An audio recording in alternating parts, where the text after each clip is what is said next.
Hello, I'm James Risley from Internet Retailer, and I will be your moderator for today's webinar. Thanks for joining us. Today, we're going to be talking about how online retailers are personalizing experiences for consumers to increase conversions and bring back buyers. So today, we'll learn about how retailers can tackle complex personalization across the web, mobile, and email channels. We'll be speaking with Internet Retailer's editor-at-large, Don Davis, and research analyst Jessica Young. They'll dive into data from the recent personalization study and look at how retailers are succeeding and failing in personalization. Then we'll hear from Will Uppington, Chief Product and Strategy Officer at Bloomreach. He'll divulge some top tips for personalization and highlight how Bloomreach customers are doing it right. Just a few housekeeping notes before we get going. We'll take questions at the end of the presentation, but you can ask them at any time using the chat box on the right side of your screen. You can also use that box to let us know of any technical difficulties you are having, and someone will help you out with that. With that, I'll hand it over to Don. Okay, thanks, James. So personalization is a hot topic among retailers. Web merchants know that they have tons of data about customers, but using that data to tailor marketing and product recommendations to individual consumers is not that easy. To benchmark how internet retailers are doing, Internet Retail recently examined 125 of the largest online retailers in North America and looked at 50 steps along the shopper journey to see how these e-retailers are personalizing what the customer sees. And so you'll hear today what we found, some examples of the most innovative personalization tactics we came across. To get it started, I'm going to turn it over to my colleague, Jessica Young, who led this research to explain what we did. Go ahead, Jessica. Thank you, Don. Here's kind of a peek at behind the curtain peek of our methodology. The data we analyzed was collected during 3 distinct visits to each retail site. And during the first visit, researchers created an account. We signed up to receive emails, and then we kind of clicked around on a bunch of similar items in specific subcategories, like chandeliers or women's trench coats. That degree of specificity allowed us to better track how the site honed in on our shoppers' interests and how that machine learning might be reflected in a number of ways across the site. At that point, we logged out, and on our second try, we looked to see if the site gave any indication of remembering us both before and after logging in. Researchers again browsed for similar items to the first go-around and then ultimately added a product to their cart, but we left the site without completing a purchase. On the third site visit, we took stock of retailers' mobile sites, and then throughout the whole process, we were logging any personalized email messaging. As Don mentioned, we looked at about 50 different metrics. The core topics included geolocation, which I will get into shortly, but one of the main focuses of our research was the personalization of product recommendations. So did those just for you panels on the homepage change from top sellers to more targeted items tailored to what we had viewed in that session? We collected this data at the category landing page level as well. Similarly, we tracked how the site search tool worked in this capacity, kind of looking at whether suggested items in that drop-down menu pulled up brands or maybe product types that we had already clicked on ahead of other, maybe more often or common terms. During mobile site visits, we checked to see if the retailer retained any of our preferences across devices. And then lastly, we wanted to see if retailers sent emails featuring items we had browsed during our sessions or reminding us that something was languishing in our cart and kind of urging us to come back and complete the transaction. So geolocation. In this step in our research, we checked to see if there was any indication that a site was detecting where we were located. For merchants with brick and mortar stores, this was the most obvious in the My Store prediction. So somewhere along the top of the homepage, it might be populated with Chicago State Street as the nearest local store. Or maybe the American flag was selected from a list of countries as the default ship to. We only assign the retailer points on this if it was populated without us having to manually enter any information like a zip code or city and state. Sometimes this geolocation guess would appear in another spot. Like on Overstock's landing page, there was a delivery section that had a zip code filled in. So web-only merchants can and did take advantage of that opportunity as well. Just under half of our retailers predicted researchers' locations, but most of those were relegated to country selections, and only about 1 in 5 actually showed shoppers a nearby city or zip code. Neiman Marcus came at this in an innovative way. Not only did the retailer list my local store, but before even creating an account, the homepage featured a tile that read, "What's happening at Neiman Marcus Chicago, Michigan Avenue, Fur Caravan, March 1st through the 4th." And it had the times and then that button that says View All Store Events. During the summer, the site also pointed me to a trunk show with event details. And this just seemed like a really smart omni-channel move. Don also has some additional case studies on how web-only retailers are handling geolocation. Right, so geolocation is not just valuable for retailers with lots of stores. Here's an example from Glossier, which is pronounced like dossier. Glossier mainly sells online, but is beginning to open up some physical stores. So when our tester in Texas went to Glossier's homepage, there was no personalization based on location. You can see that from the circled area at the bottom. But in Chicago, where Glossier is about to open up a store, the tester saw a note addressed to Chicago friends letting them know about the upcoming opening. And The RealReal did something similar in the footer of its web pages. The RealReal is an online consignment retailer. It's beginning to open a few pop-up shops. There's a Visit Us prompt in the footer with a list of locations where the retailer has a shop. For one of our testers in Texas, that drop-down did not specify any particular location. But when a tester in Chicago went to the site, the drop-down menu was set by default to Chicago, where the RealReal has a shop. So that's an example of using geolocation to move the shopper one step closer to walking into that RealReal store. But where we really saw a lot of evidence of geolocation was on the store locator pages of major retail chains that have lots of stores. 2/3 of those retailers' websites identified where the shopper was coming from, and most of them showed nearby stores. Some went even further, such as Dick's Sporting Goods, which showed a map with pins pointing to Dick's locations near the tester. Now, Jessica's going to tell you what we found in terms of personalized product recommendations on home pages and category landing pages. Just over a third of the home pages we tested displayed recommendations that were updated based on researchers' browsing behavior. 9 of the retailers that hadn't offered these sections prior to browsing did end up adding them after researchers clicked around on a few products. And that just indicates that they were tracking our site activity and kind of responding in kind by tailoring products to what they were presuming would pique our interest. Before BedBathAndBeyond.com had any data on me and what products I might want, the homepage's You May Like section featured a variety of items across categories. There were throw blankets, a KitchenAid mixer, a towel rack. These were the site's default product recommendations. But after I browsed for some Waterford stemware, I clued the site into my shopping intention, and all of that changed. 5 out of the 7 products spotlighted in the You May Like area then populated with Waterford beverage glasses. The wine glasses and toasting flutes were even from the same Lismore Essence line that I had viewed. And on top of that, another homepage section labeled Most Popular gained a tab called Last Viewed Items after my browsing session. Williams-Sonoma, which was a personalization leader in a number of areas in our study, applied the same technique in an even more refined way. The housewares retailer has a Just For You section on its homepage, and it's really built out beyond just kind of a rotating panel of thumbnails with individual products and prices. The more prominent tiles here that showcase kind of this staged editorial photography and that serve as a gateway to category pages are also personalized as well. The messaging uses the words handpicked, and it points out to customers that these are curated especially for them. This was my view of the homepage before I browsed, so these blenders in the pot were offered up in the site's pre-existing product recommendations.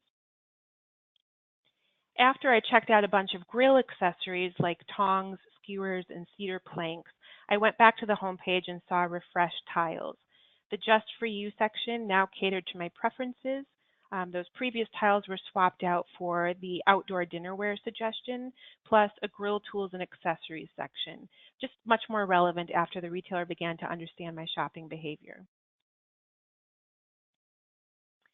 Fewer landing pages and home pages were updated to reflect browsing, just over 29%. However, when considering the 44% of sites that had some sort of pre-existing product recommendation area on those landing pages before we were clicking around, more than half of that subset updated those spotlight items post-browsing.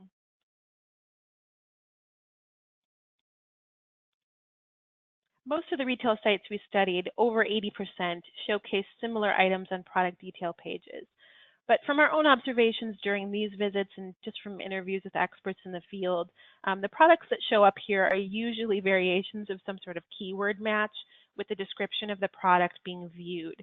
And that can be a real missed opportunity for cross-selling.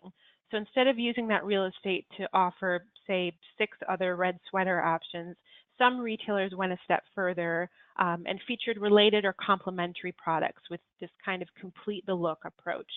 So there might be a pair of jeans, some boots, and a clutch to pair with that red sweater that I was already viewing. Here you see Revolve's execution of that with add-ons for a t-shirt, shoes, and a gym bag, and this was all on a page for men's shorts. ASOS had a similar buy the look section on a product page for a bridesmaid dress, and the suggested items were heels, a strapless bra, and a curling iron, so just a little bit more creative. Fewer merchants, only 57%, were doing this, kind of using what we considered to be more of an elevated treatment. Another common form of personalization is to show visitors items they've already viewed, since this helps them easily return to an item that caught their eye after they clicked around to maybe compare some products. And just under half, with 46% of sites studied, showed that there were some recently viewed items somewhere on the site as we moved from one page to another.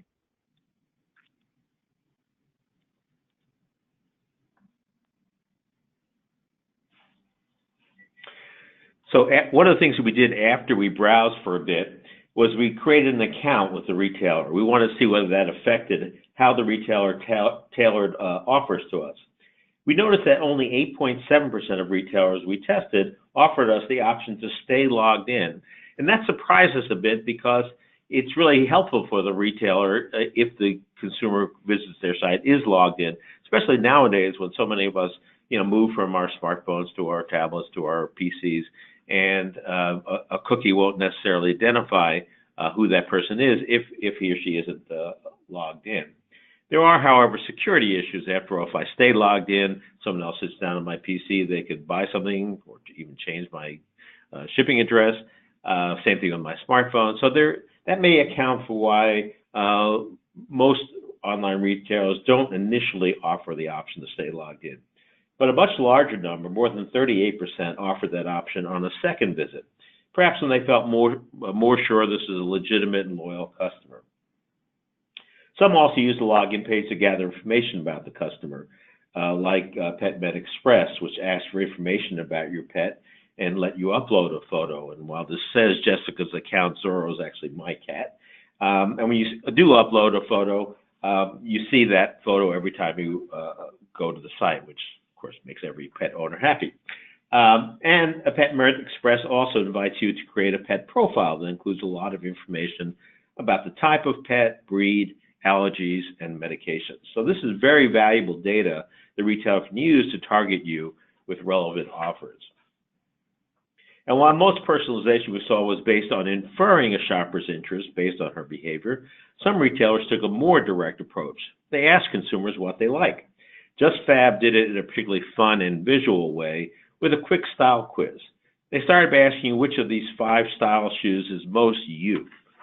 Then they went on to 5 styles of gowns that appeal to you, and then 5 assortments of apparel and accessories. And finally, they got down to brass tacks. They asked questions about your size, color, preferences, birthday, whether you have children, all very valuable information to understand what the shopper is likely to want to buy. And once you've provided JustFab all this information, you're going to expect them to offer items that correspond to your preferences. Which leads to the point that many consumers have gotten used to the idea that online retailers are collecting data about them and using it to make offers tailored to their behavior. And we found that some retailers have decided to be very open about that, saying this is what we're doing, and to explain why that's a good thing for the customer. For example, Williams-Sonoma has a page called top picks for you. It explains that this page is personalized to you and says, as you browse and shop on our site, we'll update your picks based on what customers with similar interests have selected. In other words, we're going to personalize what you see based on what you look at and what other consumers like you have considered and purchased. That makes life easier for the consumer, and Williams-Sonoma apparently thinks its customers will appreciate that kind of personalization. Dick's Sporting Goods does much the same thing. At various points as we browsed the site, we found arrays of products with headlines like top sellers based on your shopping, shop your favorite brand, top sellers based on your past purchases. They see no reason to hide what they're doing. Now, Jessica's going to speak about what we found on our second visit. Thanks, John. Once we navigated back to these sites for our second visit, we documented any signs that these brands recognized us from our previous browsing, and whether that shopper memory manifested in recognition of our name or some login details, maybe carryover of pertinent recommended products, or even a recently viewed history. About 16% did so pre-account login, and that number jumped to over 29% once we actually signed in. We gave retailers another chance at personalizing the site during our second visit, and it was interesting that for some, the results varied a bit from session to session. There were a handful of retailers that updated their home pages during this round, but a couple more that updated their landing pages, so just kind of a mixed bag. Another metric we measured was whether retailers offered a recommended product add-on or upgrade during checkout. And that could be a helpful, could be by way of supplemental products or protection plans, memberships, kind of things in that vein. Just over half the sites built this upselling into their checkout process, including Wayfair. Wayfair had a pop-up featuring some light bulbs with an add to cart button when I went to go purchase a table lamp. Walmart really stood out to me because of how smart the related product upgrades were on the product detail pages and also during checkout. I was browsing for kids' art kits, and the product pages had a buy together and save section with a Crayola art case and sketch pad. Walmart.com showed me the potential savings of bundling the two, and then there was a button to add all to cart, which just made it very quick and easy to take them up on the offer. The bundling options were pretty sophisticated relative to visits on other retail sites, and here you can see the retailer's suggested combination of items plus the total price in my cart. Amazon also excels at this technique. Shocking, I know. When I was scanning the description for a high chair, I noticed this frequently bought together section, which urged me to consider adding a booster cushion and this tabletop activity toy. Again, here with just a few clicks, I could check the boxes of the items that I was enticed to buy and then add those selections to my cart with one button, all without navigating away from the page. Now we'll move on to site search personalization. Don? So site search is important. We know that consumers who use the site search box on a retail site are more likely to buy. So it makes sense offering them personalized results would increase conversion even further. But we didn't see much of that. We found that almost all the retailers we tested did offer type-ahead search, where you type in the first few letters and it suggests some likely results. But we found that only 8% of the sites personalize the results in any way. In other words, based on where the results change based on our behavior.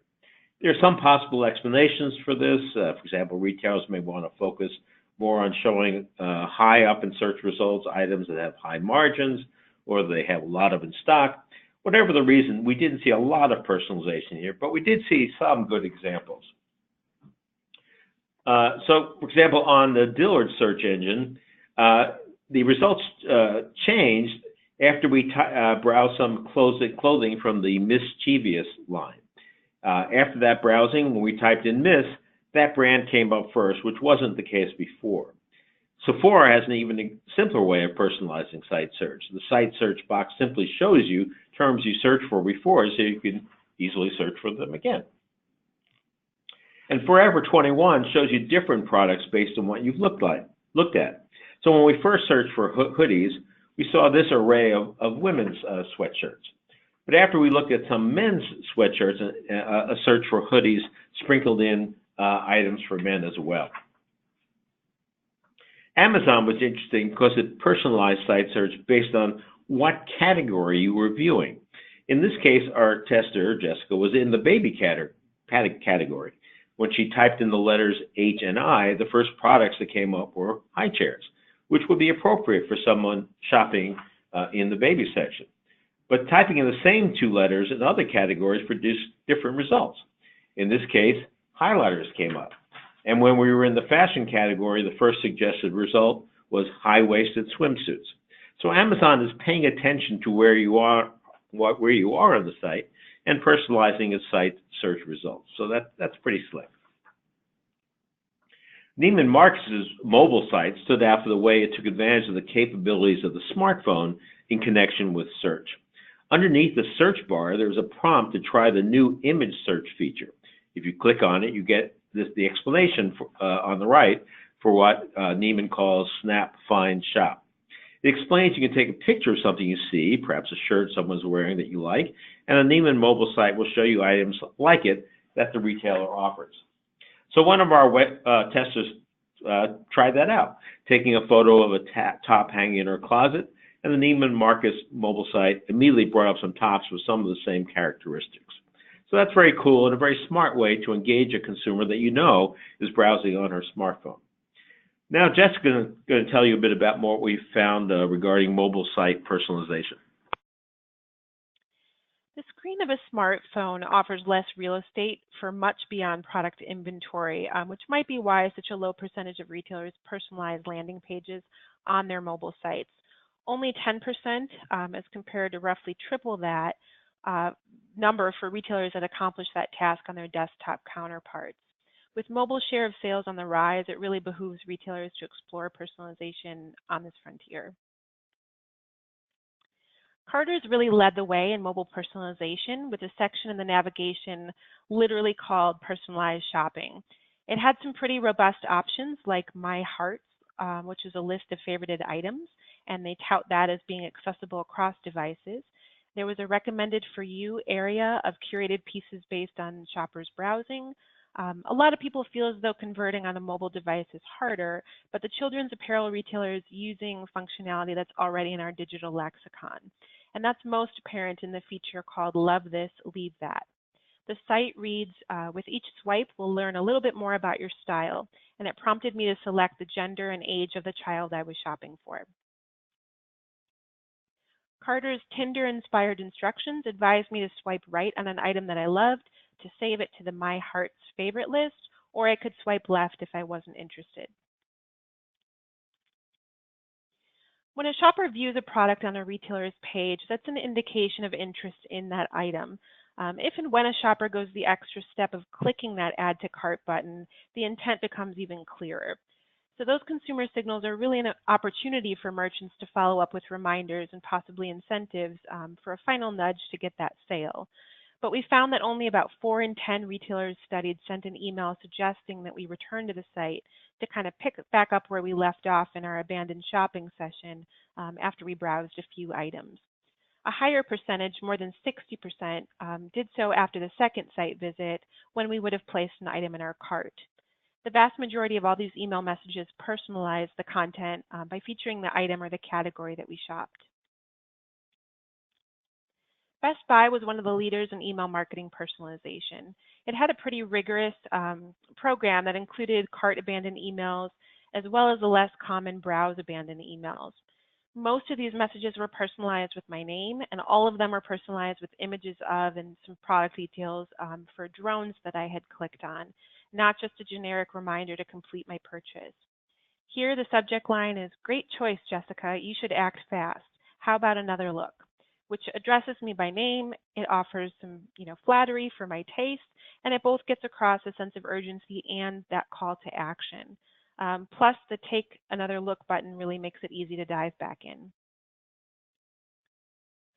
Same situation here with this cart abandon email. Again, my name appears in the subject line, and there's that cue that I'm all set to check out. Then the messaging in the body reads, "We just wanted to remind you that there's something in your cart." Adidas also received high marks for the emails that they sent. Their design is really simple and the messaging is clear. The bodies of the emails are not jam-packed with, kind of flyer-style promotions with dozens of links and anything to distract me from my initial intent, which was women's soccer cleats was what I was shopping for. And the company is successful at explaining the benefits of shopping online and kind of allaying any concerns that I might have. Don recently talked to Overstock about how they're using machine learning in email, and he'll be sharing that with you. Right. So there are other ways to personalize besides product recommendations. Overstock.com has begun applying machine learning to its customer data to determine the best times of day to send a marketing email. And an email campaign optimized in this way was especially effective in re-engaging customers who hadn't opened the retailer's emails in a while. A separate test in which machine learning was used to build a campaign, the open rates increased over 10%, and Overstock Chief Marketing Officer JP Knabb says the machine is just better at choosing content and times of day than humans are, and we'll no doubt see more use of machine learning and artificial intelligence in this way in the years ahead. So what did we conclude from this research? One is that many retailers are missing out on a lot of opportunities to personalize content as the shopper moves through her journey, although most retailers that operate a lot of stores do make a priority to personalize the store locator page to drive consumers into their stores. And I was really struck by how few of these pretty large retailers were able to personalize site search effectively. So Jessica, what stood out to you? As far as opportunities for retailers to differentiate themselves from competitors, I think there's a lot of room to more effectively cross-sell.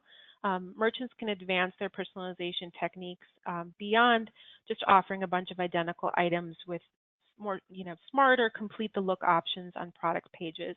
And I'm also excited to see where photo search is headed. This wraps it up for the Internet Retailer Research Team. We're happy to take questions shortly, but for now, I'll turn it over to Will Uppington from Bloomreach. Thanks very much, Jessica and Don. Really appreciated that. That's some great research there. What I was going to go through is just a little bit more on personalization and talk a little bit about why it's important and some of the technology that's available to achieve some of the things that you've seen in the research, but also to achieve things that are beyond the research that was shown in the research. I think that we can go beyond this. Okay, so first, though, let's step back and talk about why is personalization important. I think Jessica and Don talked about this a little bit. Obviously, it's a great way to improve. It can improve your KPIs. But I would also argue that it's more fundamental than that and actually more of a strategic imperative.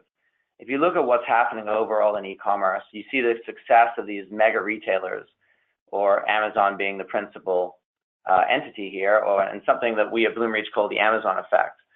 And what's happening here is these mega retailers are achieving economies of scale, and they're going to be the low-cost provider.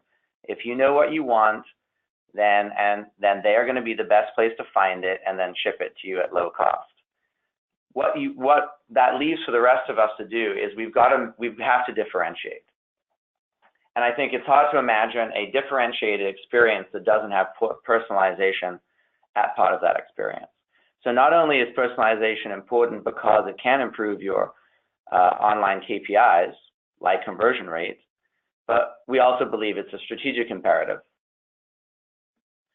So let's talk a little bit about some takeaways from the great research that was done and what you can do about that. I think one takeaway is you looked at a lot of what is being done today in terms of personalization actually comes down to recommendations being used in different forms or marketing. So some of the recommendation systems and the marketing systems have built some of this personalization in. They've done it for a little while, and you've seen people starting to use this.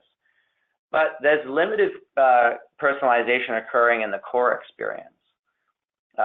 Even when we saw those homepage experiences, oftentimes when you're changing the homepage, it was changing the recommendation widgets on those homepage.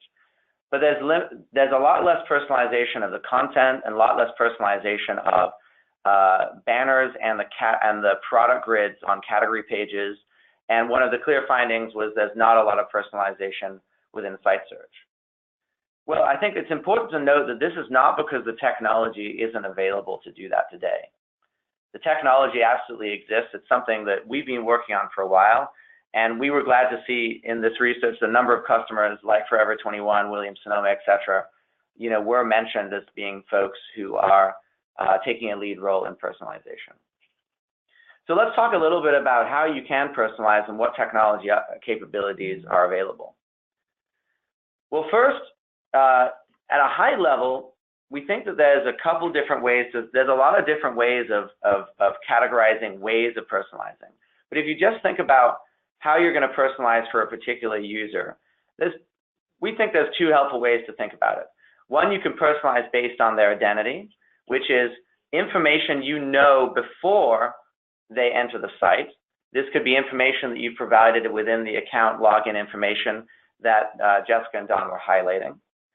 The other way of personalizing is to personalize based on the behavior. You don't actually know anything about that particular person before they come to the site, but you observe their behavior and then you personalize your experiences based on that behavior. These kinds of personalization capabilities can also be applied to all experiences. As we discussed before, a lot of what's going on today is in recommendations and marketing, but you can actually, there is technology available to apply this to the content. It's available to browse it to your browse path, to your search path, as well as recommendations and marketing. And in all of these situations, here's just a few examples of what you can do to better understand what identity or behavior-based personalization can be. So identity, yes, it can be that account information you may know about that user, such as if they've entered in any kind of gender or company information, depending on, you'll collect different things if you're in a B2C business versus a B2B business. But it can also be just the device they're using. It can also be the geography that they're coming from. From a behavior perspective, there's all sorts of things that we can do. We can look at how frequently they're visiting the site. We can look at what kind of pages they're viewing. We can also look at their affinity for particular product attributes. If they tend to be clicking on a certain type of products that share certain product attributes, maybe these are more female products or men products, as we saw in the Forever 21 example. Or maybe there are certain brands versus the other brands. You can understand from that behavior that certain users have a particular affinity for those kinds of attributes. And at Bloomreach, we've actually worked hard to provide pretty comprehensive personalization capabilities in all of our product lines.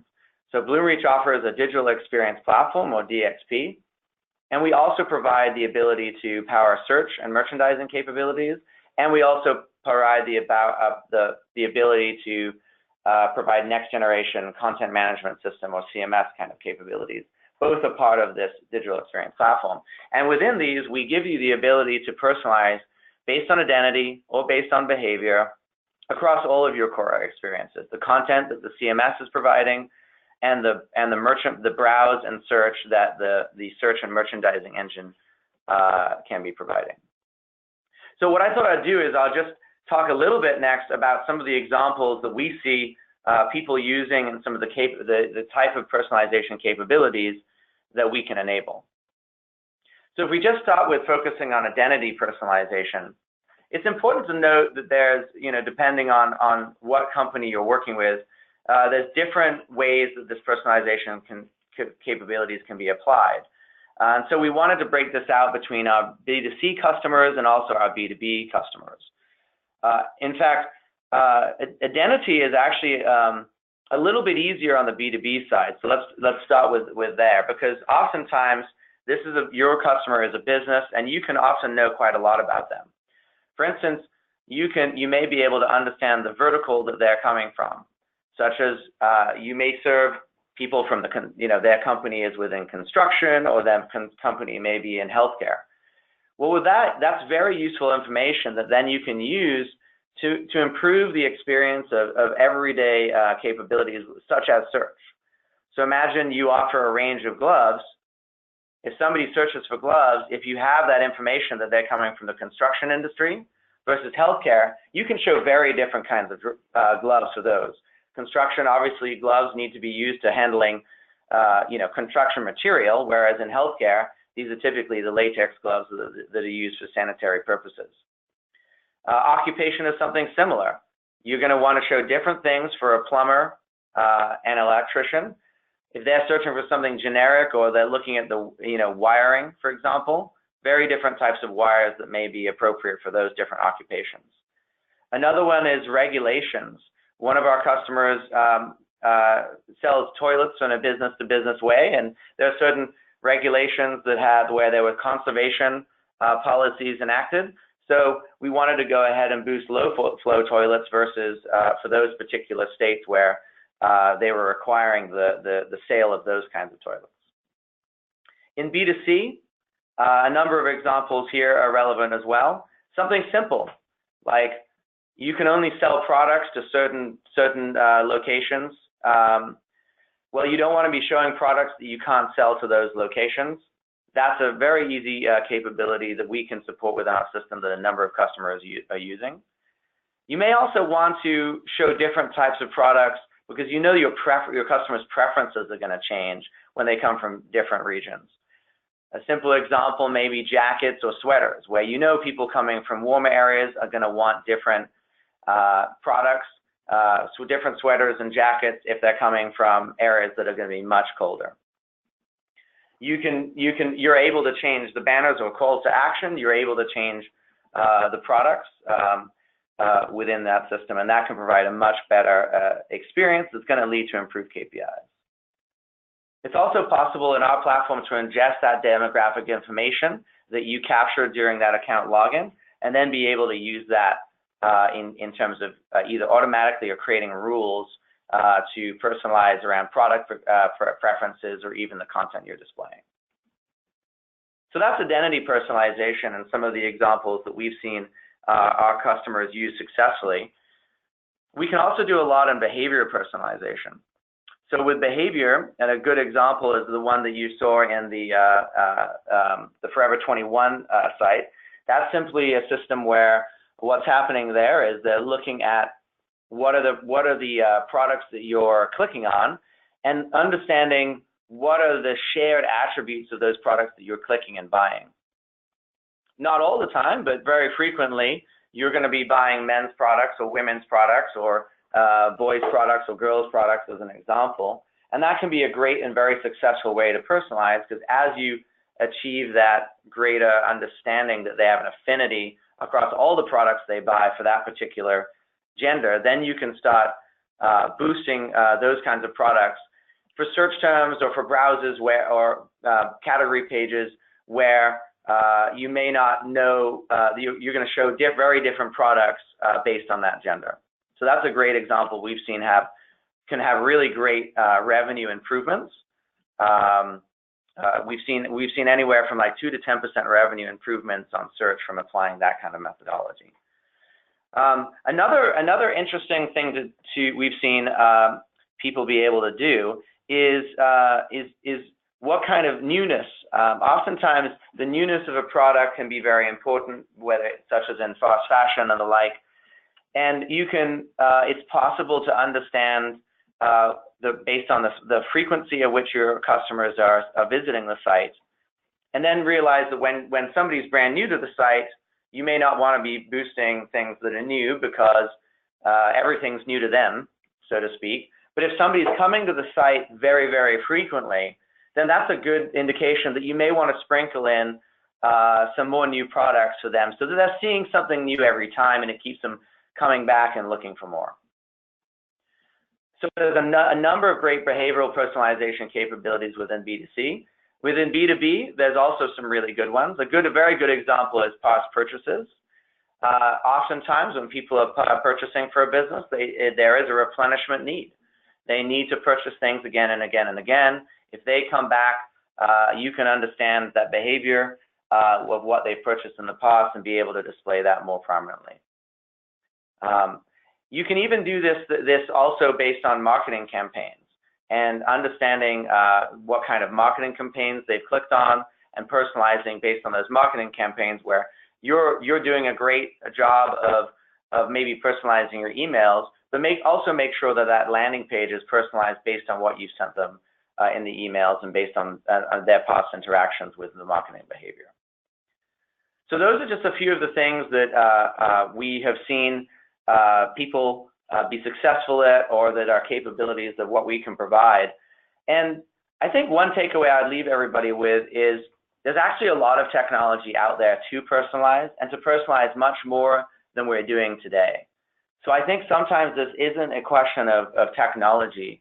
It's a question of organizational urgency and desire.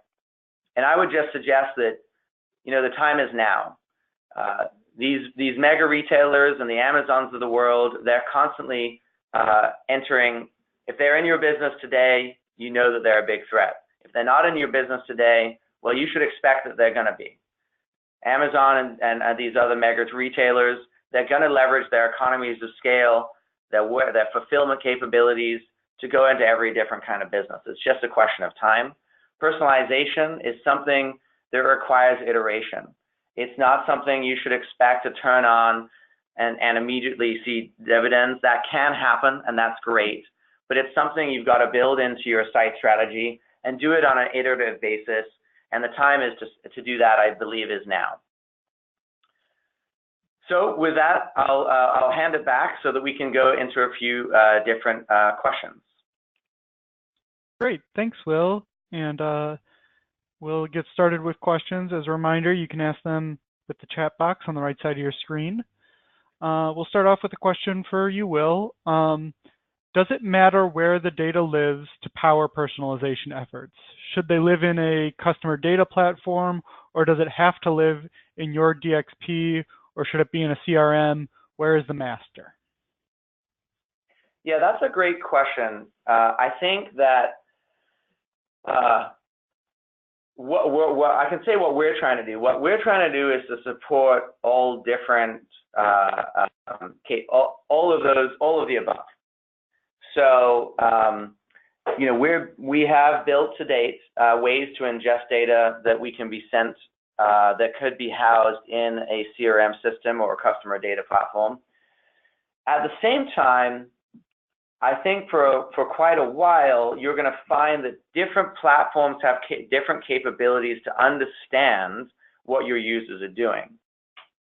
For example, if we are powering most of the site experience, we're often going to be able to understand that user behavior at a level that a customer data platform or a CRM system is not. And so in that case, I think it makes sense to be able to personalize based on the information you have in the CRM system, but also be able to personalize on the technology that is powering your digital experience. And so I think for quite a while, you'll want to do all of the above. Over time, this is certainly an area where I think we as a kind of software community need to figure something out, because there needs to be a way of being able to share this kind of information. But I also think that is going to be challenging. One of the trends that we should be aware of in personalization is the increasing privacy regulations that are occurring. And so, we have to all navigate these and make sure we stay on the right side of these. At Bloomreach, for instance, we try very hard to actually not house actual personalized information in our system. And that would be a good use case for actually, housing that in a separate system. For instance, all of your account information and those kinds of things. It may be simpler as an organization to manage if you actually have personal identifiable information, or PII, that in one system, so that you can make sure that system is adhering to all of the regulations around privacy. And then other systems actually just leverage that information without actually needing to incorporate that personalized information and store it within that system themselves. Great. Another question is, I struggle with my IT team on choosing personalization over site speed. How can I navigate that? How can I show the business impact of personalization? And that's for you again, Will. That is another actually really good question, because we definitely see that a lot. We're in an age where budgets are tight, right? And so everything you do often needs that justification. I would argue, though, that embarking on personalization should not be done with a, hey, let's try something and do kind of a quick test. You may or may not be lucky that that test shows value from personalization. And if it does, great, and then you can justify it. I think in your organization, I would argue that you make this more of a strategic imperative, a strategic decision, where you say, look, this is going to be a journey. The question on the table is, do we envision our business 5-10 years from now being able to be successful without some level of personalization? I would argue it's very hard for anybody to make that case, that you don't want to be personalizing your experiences, that there isn't a strategic need to differentiate your experiences. And I would first try to pitch it that way. And the value of pitching it that way is that you set expectations that this needs to be a journey, and this needs to be something strategic that you invest in, and it may take some amount of time to see the value from that investment. If you don't do that, you may be forced into the situation where you've got to throw some number at whatever your first attempt is in personalization. And when you do that, you put a lot of pressure on that first attempt to be successful. And you create a situation where you may not be, it may be hard to be successful in that first time. And then, what has happened to the personalization effort? So I think it's a great question. And my answer would be, try to pitch this as a strategic imperative versus something that you attach a specific dollar number to in a particular budget cycle. Great. Our next question is for Don. I want consumers to log into my website. How can I encourage them to do that? Well, as consumers, we all know that there are certain companies that we want them to know who we are. So when I book a ticket on United Airlines, I want them to know who I am because I want the miles. So you got to make it worth their while. And what we've seen is a number of retailers creating loyalty programs that are free and that offer consumers something they really want, which is free shipping. So, for example, J. Crew recently launched a program like this, and there are already a number of others like Dell, Men's Warehouse, Columbia Sportswear. So if you give consumers something that they really want, they will make sure that they will be logged in when they come to your site because they want to get the perks that you're offering through that loyalty program. Great. And next question is for Jessica. So did you see a lot of incentives in abandonment emails? Was that a commonly employed strategy? We did pay attention to that as we were kind of logging emails. 1/6 of retailers that sent abandonment emails did offer some sort of discount in their messaging. That was to kind of motivate shoppers to return and complete their purchase. And when we were doing our research, on the one hand, that seems intuitive, but we found that some experts kind of warn against doing that, especially when emailing customers who've placed an order before. The thought is that some buyers we're probably going to eventually buy anyway, and that when you're including discounts, that might train loyal customers to kind of abandon their carts if that precedent has been set. So just something to keep in mind. Thanks, Jessica. We've got another one for Will. Have you seen your customers or others in the industry drive incremental revenue from personalization, or is it more about improvement in other metrics like engagement, etc.? Yeah, another really good question. I think it's a mix. What we have seen is that personalization can absolutely drive improvement in revenue. And so you can do things like turn on personalization for some part of your site, do an A/B test, and you can see revenue improvements. That being said, I think that there are limits to our ability to test and measure. Any A/B test is often measuring very kind of near-term metrics. It's very hard to measure kind of the lifetime value impact of personalization and the kind of competitive impact of personalization. I think it's quite possible that if somebody feels like they've got a better experience, they're actually going to return to the site more often. It's also quite possible that it makes them increase the share of wallet on the site.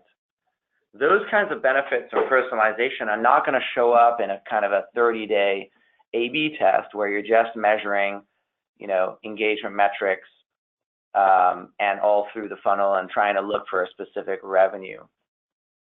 So I think what's implied in the question is that there's a value to all these metrics, even if you don't achieve a revenue improvement in this personalization, but you do achieve an improvement in engagement or some of these upper funnel metrics. It's quite possible that this will have a downstream revenue improvement that isn't easy to capture with the particular test that you're doing, such as competitive coming back to the site more, or a share of wallet, or improving the lifetime value. So again, I think that what this means is it's always good to do this testing, to do iteration, to make sure that the experience is being improved at some point. But I also think that people shouldn't overly focus on A/B tests and revenue metrics. Again, it should be a little bit more of a strategic thing, and you should be checking some metrics to make sure some metrics are improving, but I don't think you should solely measure your success based on revenue. Great, and I think our last question will be for Don here, although I'm sure, Will, you can chime in. How can a retailer personalize content based on customer behavior? Yeah, so in my recent conversation with Overstock.com, JP Nab talked a little bit about this, about how they're collecting data and categorizing consumers based on what they think, where they think they are in the purchasing journey. So, for example, if somebody comes from a Google search onto Overstock.com and Overstock.com has never seen them before, they don't have their cookie, there's no Overstock cookie on them, and they're clicking around different products, you can infer this is somebody who's early in the shopping journey. You may want to show them ratings and reviews, maybe how-to guides if it's a technical product, things that can help them understand and make them more interested in moving further down the purchasing funnel.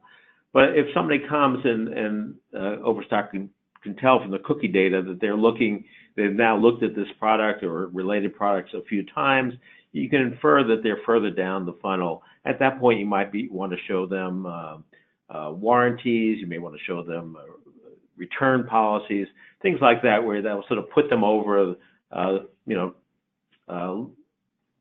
get them to nudge them to make that purchase. So I thought that was a very interesting way to personalize based on your inference of where they are in the shopper journey. Well, that was great, guys. Thank you to John, Jessica, and Will for the presentation, and to all of our audience for listening. There will be a replay of this webinar available. After we conclude, you'll see a pop-up window on your screen asking you to provide feedback on today's webinar. If you can, please take a few moments to fill this out. Your feedback helps us plan future webinar topics and understand what kinds of presentations work best. Also, please keep an eye out for our weekly email to find out what other webinars we have planned, or visit digitalcommerce360.com to see our upcoming schedule or to view our library of archived webinars. Thanks, and have a great rest of the day.